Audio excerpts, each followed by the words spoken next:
இன்றைக்கான வீடியோ தாங்க வந்திருக்கு. வீடியோ வந்து சூப்பராக இருந்துச்சு அப்படி தாங்க சொல்லணும். நம்ம மனோ இருக்காங்கல்ல, அவங்கக்கிட்ட வந்து நிஷாவும், அதுக்கடுத்து வந்து நம்ம மித்ரா 2 பேருமே வசமா மாட்ட போகிறாங்க அப்படி தாங்க சொல்லணும். அது என்ன ஏதுன்னு பார்க்குறோமா, சேனலை மட்டும் மறக்காமல் லைக் அண்ட் சப்ஸ்கிரைப் மட்டும் பண்ணிடுங்க. ஃபஸ்ட்டு எடுத்த உடனேயுமே வந்து நம்ம இவங்க இருக்காங்கல்ல, மனோ அதுக்கடுத்து நம்ம பாரதி 2 பேருமே பேசிக்கிட்டு இருக்கிற மாதிரி தான் காட்டிக்கிட்டு இருக்காங்க. அப்போ வந்து மனோ வந்து சொல்லிக்கிட்டு இருக்காங்க, அக்கா அந்த முகத்தை வந்து என்னால் வந்து மறக்கவே முடியாது. ஏதோ ஒரு ஆக்சிடெண்ட்டில் வந்து இந்த சம்பவம் வந்து நடந்திருந்தா நான் வந்து எல்லாத்தையுமே மறந்து சந்தோஷமாக வாழ்ந்துக்கிட்டு இருந்திருப்பேன். ஆனால் இது எல்லாமே வந்து பக்காவாக பிளான் பண்ணி பண்ண மர்டர் அப்படின்னு சொல்லும்போது வந்து எனக்கு வந்து ரத்தம் கொதிக்குதுக்கா அப்படிங்கிற மாதிரி சொல்லிட்டு மனோ வந்து சொல்லிக்கிட்டு இருக்காங்க. அதுக்கு பாரதி வந்து சொல்கிறாங்க, டேய் என்னடா எதுக்கு எடுத்தாலும் இதையே சொல்லிக்கிட்டு இருக்க. அந்த சம்பவம் நடந்து எத்தனை வருஷம் ஆச்சு?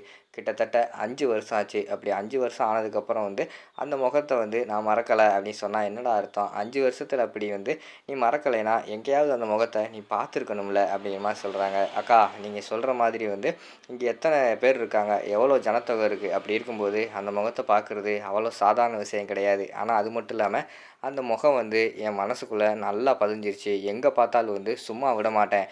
அந்த பொண்ணு மட்டும் என் கையில் கிடச்சா நான் சும்மா விடவே மாட்டேன் அப்படிங்கிற மாதிரி சொல்கிறாங்க. அப்படி என்னடா அன்றைக்கி நடந்துச்சு அதை தெளிவாக சொல்கிறா அப்படிங்கிற மாதிரி வந்து பாரதி வந்து கேட்காங்க. அக்கா நீங்கள் அன்றைக்கி ஃபங்க்ஷன் முடிச்சுட்டு குடும்பத்தோடு வந்து வெளியில் போய்கிட்டு இருந்தீங்கல்ல, அப்போ நீங்கள் வந்து உங்கள் வளையலை மறந்து வச்சுட்டு வந்துட்டீங்க. நான் கூட எடுத்துகிட்டு வந்தேன்ல, உங்களுக்கு ஞாபகம் இருக்கா அப்படிங்கிற மாதிரி கேட்டவுடனே, ஆமாடா எடுத்துகிட்டு வந்து கொடுத்தேல அப்படின்னு சொல்லிட்டு பாரதி வந்து சொல்கிறாங்க.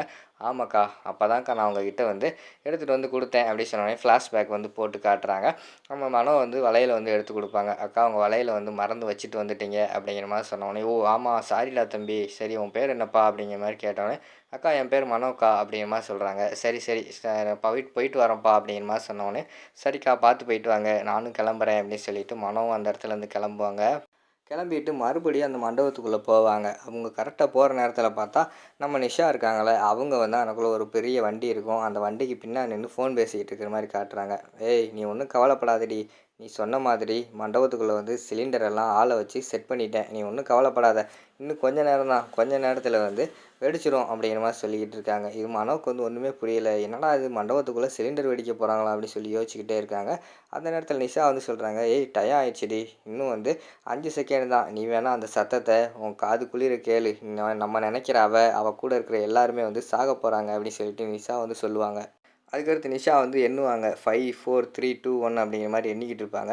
அவங்க எண்ணுற நேரத்துக்குள்ளேயே உள்ளக்க போய் எல்லாத்தையுமே காப்பாற்றிடலாம் அப்படின்னு சொல்லிட்டு மனோ வந்து ஓடுவாங்க. பார்த்தா வாசலுக்கிட்ட அவங்க ஓடுவாங்க. அந்த நேரத்தில் பார்த்தா சிலிண்டர் வந்து அந்த மண்டபத்துக்குள்ளே வந்து வெடித்து சிதறிடும். சிதறின உடனே பார்த்தா நம்ம இவங்க இருக்காங்கல்ல, மனோ வந்து இங்கிட்டு அந்த சத்தத்தில் இங்கிட்டு தூக்கி எறிஞ்சிருவாங்க. அவங்க வந்து அந்த இடத்துல கீழே விழுகிற மாதிரி தான் காட்டுவாங்க. அதுக்குள்ளே பார்த்தா நிஷா வந்து அந்த இடத்துலேருந்து கிளம்பி போயிடுவாங்க. அந்த மூஞ்சியை மட்டும் வந்து, அதாவது நிஷாவோட மூஞ்சியை மட்டும் வந்து நம்ம மனோ வந்து நல்ல மனசில் ஆழமாக பதிச்சு வச்சுருப்பாங்க.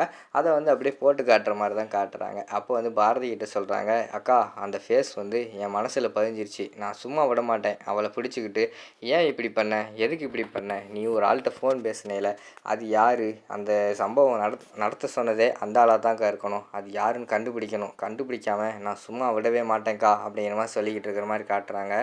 சரிடா கோவப்படாத, ஏன் இப்படி வந்து டென்ஷன் ஆகிக்கிட்டு இருக்க அப்படின்னு சொல்லிட்டு பாரதி சொல்லிக்கிட்டு இருக்காங்க. அந்த நேரத்தில் பார்த்தா அங்கிட்டிருந்து பார்த்துக்கிட்டோம்னா நம்ம நிஷாவும் இவங்களும் வந்துக்கிட்டு இருக்காங்க. நம்ம இவங்க மித்ரா 2 பேருமே வந்து ஜோடியாக பேசிட்டு அப்படியே வந்துக்கிட்டு இருக்கிற மாதிரி காட்டுறாங்க. இங்கிட்டு பார்த்தா சைடில் வந்து நம்ம பாரதியும் நம்ம மனவும் நின்றுக்கிட்டு இருக்காங்க. இங்கிட்டு தற்செயலாக திரும்புகிற மாதிரி காட்டுறாங்க அவங்க நிஷா பக்கம். அதோட பார்த்துக்கிட்டிங்கன்னா அந்த எபிசோடு வந்து முடிச்சிடுறாங்க.